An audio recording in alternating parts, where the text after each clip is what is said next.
Welcome back to the Freedom Equation podcast. My name is Michaela Bell. And I'm Scott. And today we thought we would just do an episode of who is Scott, who is Michaela. Let's figure out who these people are for context. Yeah. Yep. Just in case anybody who kind of wanders on and finds this podcast and said, well, who are they and where are they at? How'd they get there? This is your context episode. Yeah. This is the one for some of you may know me, some of you may know Michaela, some of you may know neither. So this is just a way to kind of give you our journey a little bit, just to help you understand why we now are passionate about what we're even talking about in the first place. Exactly. Because That's there's the point. always, I think stories are some of the most powerful life lessons. Yep. Like so I love hearing people's stories. That's I think why. And every story is unbelievably unique. Like Extremely. It's there's no person has the exact same story Exactly. and how they got there. And today we're joined by Daisy because she decided to jump up to the couch and she doesn't want to leave. So she's going to join us. It's okay. She's happy. So cute. All right. So if you were standing in line at Starbucks and someone says to you, what do you do? I always love that answer because actually I always answer and I say, it depends the day. Which is kind of.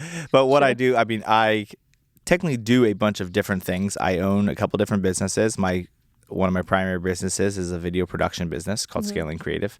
And then I own a bakery with my wife and I. And then I own a pressure washing company. And then I do some YouTube stuff. And I lead worship at a church.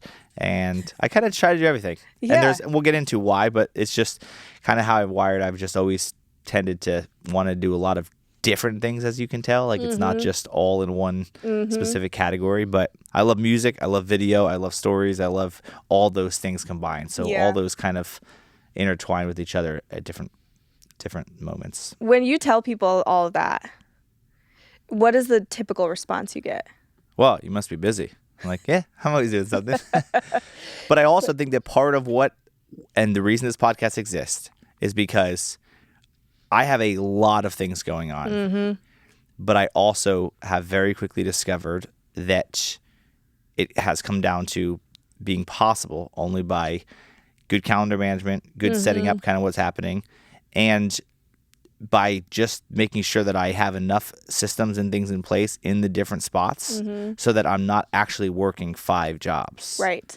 I do little things for all the businesses and it shifts. So when I say depends on the day, it really is that thing because it moves around. Yeah. And so they typically are like, yeah, you must be crazy busy, which I am, but I also clock out realistically every single day at 5 o'clock to be with my kids as much as possible, unless there's something comes up or whatever. Yeah. And I try to be very intentional with, if I'm going to take on something else, it can't be a sacrifice to my family. Yeah. It has to be a sacrifice to some other business or some other hobby that I ideally said I would love to do. So when I started a new business, I had to think about, so what's going away then? Yeah. That's been the big thing. When you say when you say yes to one thing, you're saying no to another thing. So Yep. you always have to be kind of conscious of what am I saying yes to and what does that yes mean I'm saying no to. And in the past, I think got thinking that I could actually just say yes to everything and continue to add it on. I feel like I kind of did that actually well for a while. But then I realized that ultimately the way I'm also wired is to try to do things as well as possible. And then I actually started getting frustrated because everything only had a tiny bit of my attention. Yeah. So then I was actually more frustrated with the fact that I could be doing more. But that's where I'm at. And so now it's just this little balance you try to find. So for people that maybe have been following your channel for a really long time, what's something you think they probably don't know about you? I like Taylor Swift. What? They're like, that was so random. That's not the thing I was going to say, but I do. Okay. I think she's great. But I don't know, because I feel like part of my channel is actually just sharing everything. Like I mean, I think maybe what would probably surprise people the most is actually how intentional now I am with my time, honestly. I think people would naturally get the idea that I work nonstop, and I don't. Yeah. Like there was a time in my life that I did that I worked, and that is what it takes. Yeah. You don't. There's no sugarcoating the fact that if you want to build something, there is a season where you have to hustle like crazy. But then I'm finally at a spot where I feel like I have some flexibility with my time, but I've intentionally built that flexibility in, which is what this podcast is all about. Yep. And it's about trying to realize that though there's been success in the different businesses, I'm now getting to the spot where it's like I want to enjoy life. I have a 5-year-old and a 7-year-old, and as you know, with kids, it's like they only are this age one time. Yes. And So important. they grow up really fast. So when you think about freedom, when I say the word freedom, what would freedom look like to you in this season of your life? More freedom. I mean, I think it's actual freedom, right? Because when I started, I could have told you that the beauty of owning your own businesses is that you can do whatever you want with your time. But what people don't actually realize is that it's actually not usually the case. Yeah. You actually become so unbelievably reliant now on your clients because She just farted. Did she? Oh, great. I don't get ready to episode. Just in case we cut that out, we'll just start right with the specific spot. Do you want to explain who Daisy is? Because you said we have Daisy, but if you're listening to this on That's all right. or Let it. on this audio only, it's like, Oh, that's okay. They'll live. She's not usually a farter, but if it's coming from her, maybe. It's definitely. Poor girl. She's like, I didn't do anything. All right, so just start. Daisy, what's the problem, honey? Start with the freedom. Okay. Yeah. So how would you describe freedom in this season of your life? Or what does more freedom look like for you now? Yeah, I mean, I think to me the biggest thing is actually truly living like the freedom of being able to navigate my own schedule. Because I think when I started my business, and I think most people will start a business or they'll go to become their own business owner because I just want to be able to do what I want with my time. But little do you realize when you are the sole provider, and unless you work, you don't make money, and you have to nonstop do that, you become an even bigger slave to the time that you put in and to your clients. Right. That I was totally guilty of that when I literally left my full-time job because I said I wanted to have more freedom. And then the following 3 years after that, I probably worked 80 hours a week. Yeah. So it's like I didn't gain freedom back. Yeah. I gained the ability to have it.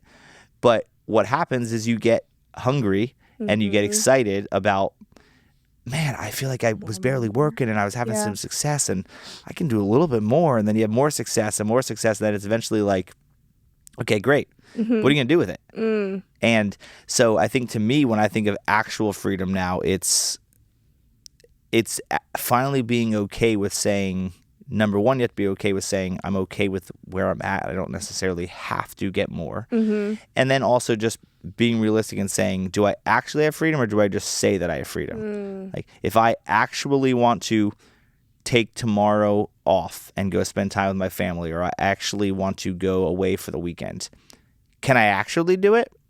Or am I going to have to bring my laptop with me and do work? Because it's not freedom just to say that you can make your schedule. Right.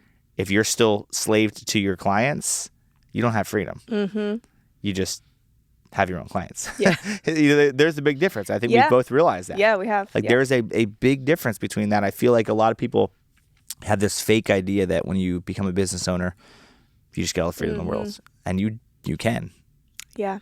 But you have to be really careful about, are you actually, so with me, it's like putting systems into place so that my businesses can operate without me, whether it's through employees or whether it's through clients knowing when they can and they cannot access me. Boundaries. That's a big thing. 100%. I think boundaries create a ton Absolutely. of freedom. Yep. There's just because you have clients and just because they're important clients does not mean nor would you expect them to work 24 hours a day for you. I don't work 24 hours a day for my clients. Yeah. And I'm not going to feel bad if I say I can't get something done and then someone were to see me out having fun with my kids. I'm not gonna be worried about, oh, they said that you didn't have any time. No, Right. I don't have time for that. Right. There's other things in life. Yeah. Oh my gosh. Yeah. And I feel like people feel like they can't do that. Like they feel like they aren't allowed to have free time because they should be getting work done. Well, yeah, but they're not doing that to you. It's like, yeah, for sure. And it's tricky, but and it's definitely tricky when you start, because when you start, you have to get as many clients as possible, and you have to keep them as happy as possible, and you have to bend over backwards. But see, do you? I think I did. Yeah. And then I think what I quickly realized is that you then set a standard Yeah. of, I work every single time you respond back to someone at 9 p.m. via an email, they keep emailing you at 9 p.m. Exactly. And maybe even more so, because they realize Yeah. you're even more. So I will see plenty of emails or messages of some sort that I actually might just be by my computer and I could answer them. Mm-hmm. And I will either schedule the email Yep. for the next day Yep. at 9 a.m. Yep. or I will not respond to it at all, or I'll remind myself to Yes. respond to something, Yes. just so that they realize Yes. I have an off time. Yep. No matter how busy I am, I have an off time, because I get basically 3 hours a day with my kids. I wake up with them, I get them ready for school, they go to school, they come home, and by the time I'm out, and then they go to bed, 7:30 or whatever, I live 3 hours a day Yeah. with my children, like other than weekends. Yep. I'm not going to sacrifice that time. Right. That's not fair. Right. Yeah, it's amazing what boundaries Mm-hmm. will give you some extra freedom for sure. Yep. And you can absolutely start that. And Yep. I think that it's really healthy to start that right from the very beginning, because I Yep. think every entrepreneur you'll talk to will probably tell you that. Mhm. Because there's also so many ways. I mean, my business, like girls that I'm coaching would be contact me, Facebook Messenger, IG, Anywhere they want. email, phone. And I was like, okay, right away, I'm like, no one's getting my number. Yeah. There's got to be one There is one spot. one line. Yep. And it is only this one. Yep. Right? But because you do at the beginning, I think, feel like you are supposed to serve them 24/7. Yep. And how you start something is the expectation for the remainder 100%. of it. So yeah. And I think that's people super important. you always start in this mentality of bending over backwards for a client, because Yeah. you want to keep them happy. And I'm not saying you don't try hard for your clients, For sure. but the boundaries thing, it has to start right away. Yes. Because people learn whatever you let them do on a regular basis. Yep. And they won't actually be mad at you if they can't contact you at a certain time, if they never have been able to. They don't know the difference. Exactly. But as soon as you do and then you shut it off, now they're wondering why they can't. Right. So it's Like, just "Oh, you setting got it too up from big the for very me." beginning. Yeah. It's Yeah. like, and that's a massive part. Yep. And it's also the same. Like, I try my very best to also be aware of that, even like with my employees, and to treat them the same way that I'd want to be treated. Yes. In a manner that, there are times that I'll work nights or they'll have to work nights or whatever, certain things. But I also I will try my best to not use our main form of communication, Slack, at certain times. I'll try to Yeah. schedule things for the morning just Yep. to make it so that they don't feel like I'm expecting them Right. to have to be available at all times. Yes. If I desperately need something, then I will call them or something. But Right. it's just an old boss of mine used to always say, like, you're not that important. And it really always stuck with me about the idea that it's no one that emails me or texts me or doesn't pick up the phone to call me at any time of night can't wait till the next morning. For sure. Yeah. They can't. Like, I'm not that important a person. And if it's so crucial, they know how to get in touch with me. I'm not worried about, like, what if it's emergency. If it's emergency, Yeah. I think they'll get in touch with me. For sure. I don't know. I had a coach once tell me, if I gave you right now 100 clients, what would fall apart? And put a system in place for that. And one of them was definitely communication with Yep. clients. It was a huge one. Absolutely.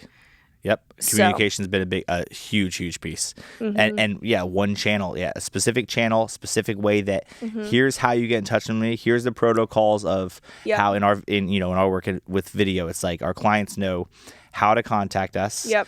They know what the process is for how you do revisions. They know the process of approvals. And day one, when a new client works with us, they literally get like almost an onboarding email that's like, Yeah. here's instructional videos that explain how to work with us. Yep. Just because it's no different. That's like, if I want to buy something from Apple, I have to fall under their guidelines of when they're open, what their deals are. Yep. I don't get to do my own thing. Right. If I wanted to, send Apple a check in the mail. You can't do that. Yeah. They have certain ways they do things. So Yeah. it's like you have to follow, and it's no different with all the other companies. For sure. Any company you work with has all these stipulations that you have to follow, and it's okay. It is what it is. Yeah. But as entrepreneurs, we can sometimes be like, I'm available for you whenever you need, at all times, with any way, whatever is easiest for you. That gets you in trouble fast. Yeah. That's not freedom. No. And whatever's easiest for them is not going to necessarily work long term, sure. especially when you start to multiply. It's one thing about the beginning. Well, this client texts me here and there, but now if you have 100 clients and they all use their own way to do things, you're asking for disaster. Hot mess. Yep. For sure. So freedom to you means prioritizing your priorities. Yeah. Yep. Priority management. Yep. Yep, for sure. What do you think is one thing that makes you most effective? I think it is. I think it's probably more the way that I'm wired, but every single time that I do anything more than once, and you know this, I look for a way. There's got to be a faster way to do that. Yeah. And I don't look at it like the way there's got to be. I don't look at it of trying to sacrifice quality. Yeah. I look at it that I've just seen time and time again that there is always more efficient ways to do things. Yeah. And I'm a person that realizes at the end of the day, because my time is so limited, I want to spend as little time possible on anything that I don't love doing or that I can just save time in. Because why wouldn't you? I mean, time is the only valuable asset. 1 hour of Warren Buffett's time is exactly the same amount of time as 1 hour of mine. Yeah. Our times are all created equal, but it's literally the only thing that you can't get more of. Yeah. And so anything that I can do to automate, to make faster, to edit faster, to communicate faster, whatever it is, I just look for a way to always figure out there's got to be a faster way. So whether it's shortcuts in editing, whether it's, I don't know, whatever it is. That's and a good I feel like that's question been to a huge think. piece for me. Yeah. Just asking yourself that question, maybe. Okay, and the things that I do over and over again, is there a better way? Especially with the do technology this? we have. I mean, sure. when you look at AI now, and when you look at all these different apps that automate things and that keep track of all these things, there's no excuse now to not be able to potentially let tools help you do those things. Yeah, for it's sure. not like in the past. And then if you have enough money that you can hire someone, well, then you don't even have an excuse for that either. Like, you could do that. Yeah. There's people that make a lot of money that are unbelievably busy and like they just need help. Like, then hire an assistant. Yep. I don't want to. Why? Because you don't want to take money out of your pocket.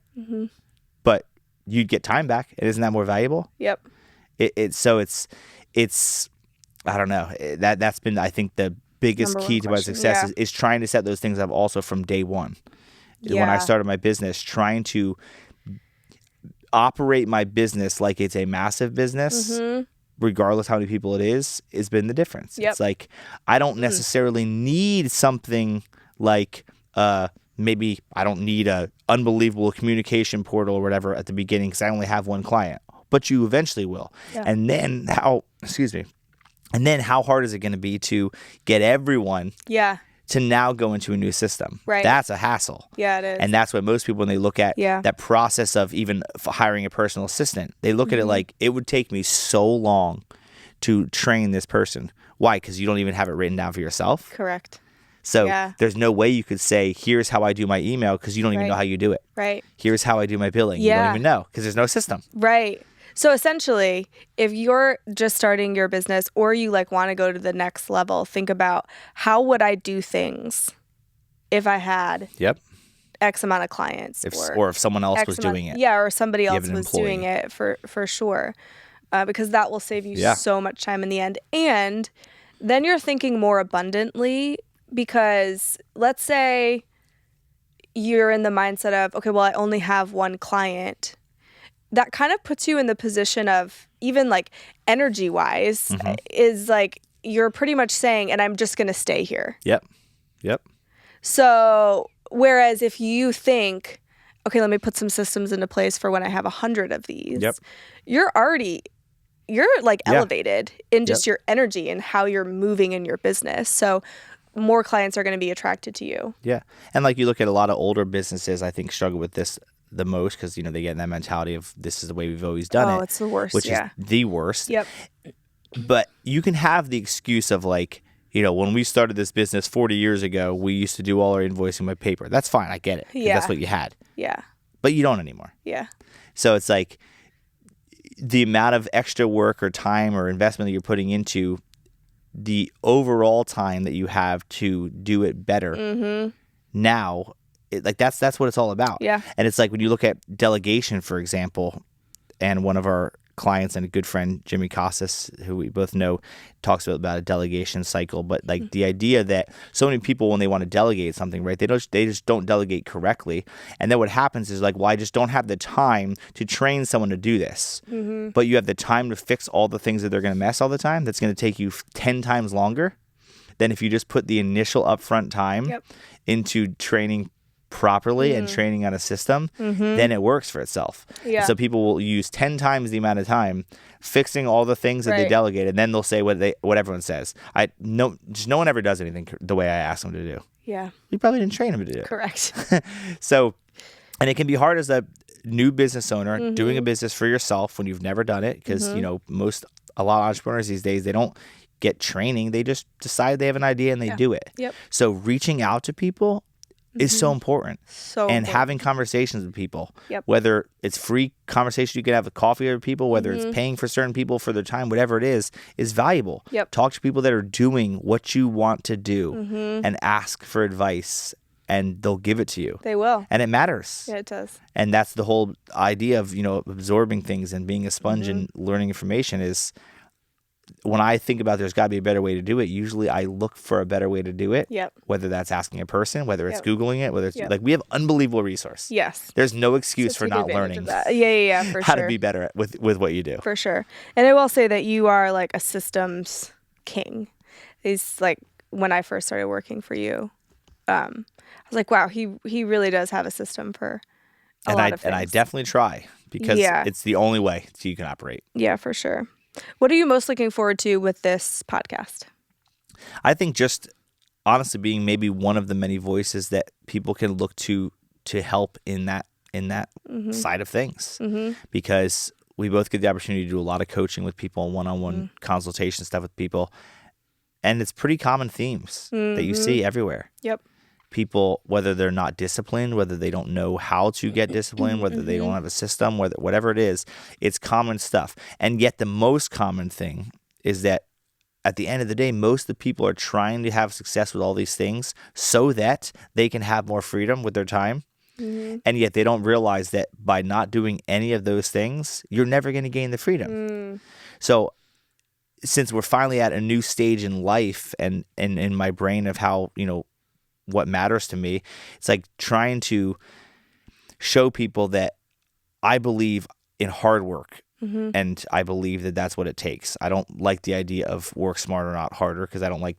I get the concept, but like you should work hard. Yeah. Mine's about working smarter and better with your time, which is efficiency, which is systems and all that. Because when you do that, you can still make money, have success, but you don't have to be doing something 24 hours a day. Yep. And so I love the idea of making money while you sleep, because that really all that actually is making things that execute and that can happen while you're not doing anything. Yes. Whether that's courses, whatever it is. But those only exist Right. if a system exists to do them. Yep. So it's like, I love that idea, because that's not working less. It's Working better. working better in the beginning. Right. I don't know. Love it. Before we recorded this, because I'm not doing it, but I wrote down 3 words to describe you. Uh-oh. What do you think I wrote down? Are they linked together, or are they 3 there's separate 3 words? separate like 3 words. separate description words? Yeah, description. Yep. Oh, I couldn't even guess. Go Really? for it. I don't know. Just guess one. Driven.